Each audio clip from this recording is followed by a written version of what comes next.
If you're new to MBTI or psychology in general, you might have a question in your head, and that is, what the hell is a mistype? Well, I'm glad I asked that. You see, a mistype is what happens when someone gets their type wrong.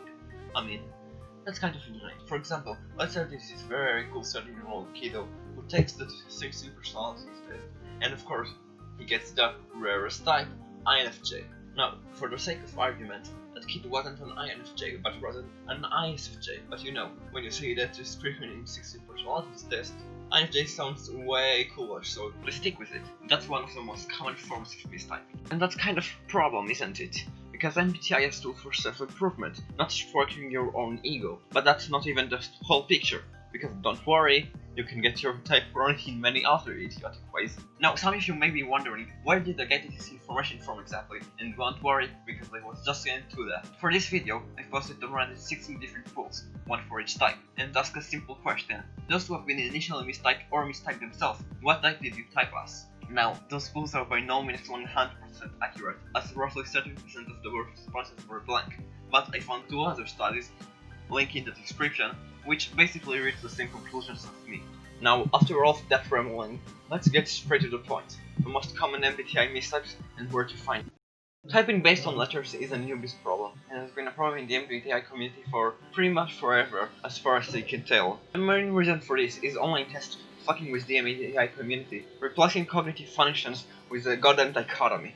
And that's really not how it works, but we'll get to that later. Another reason for why this is happening is that the MBTI community are the biggest fucking sims for intuitives, which leads to many sensors mistaking themselves as such, because even if unconsciously, no one likes to be associated with the lesser group, so they type themselves based on an irrational feeling, which is objectively the wrong way to type. Speaking of typing the wrong way, the extraversion problem occurs mostly in extroverts, and is essentially when someone gets the three last letters of their type right, but gets their extraversion dichotomy wrong. For example, an ISTJ getting typed as an ESTJ.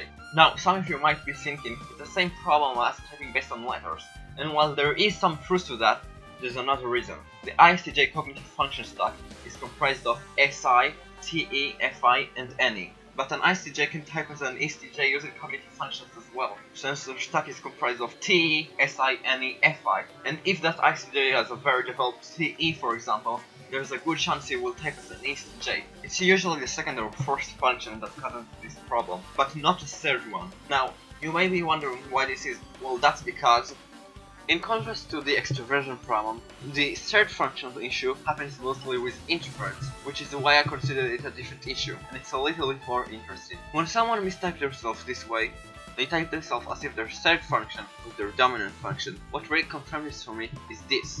Many ISXPs mistype themselves as INTJs, as they have tertiary NI, and INTJs have dominant NI, but INTJs often mistype themselves as ISFPs, but not ISTPs. Similarly, it also explains the seemingly weird phenomenon of many INFJs typing as INFPs, but INFPs almost never typing as INFJs. As far as I can tell, this happens when the tertiary function is strong, or more commonly, when someone goes into a loop. It can also happen because of bias, although it's a less common form of it.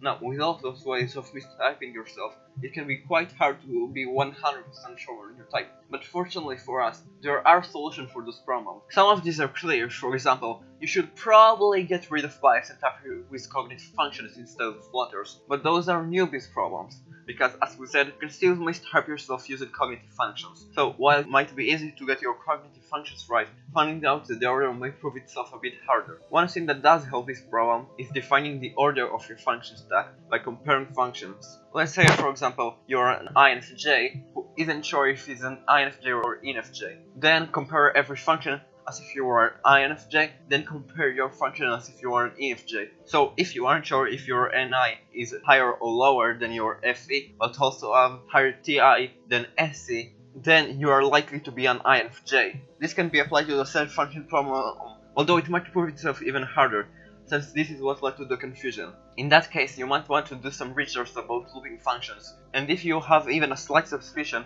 try and doing both introverted and extroverted activities, so functions from both are the two to engage. And that's pretty much it. Mistyping has been a problem in the MBTI community, so If you have any doubts left, you can see my sources for yourself, which you can find in the description or in the comments below. You can also find me at Personality Database, in which I'll be answering any questions you have. If you enjoyed this video or found it useful, then please consider liking and subscribing to the channel, and I'll see you next time.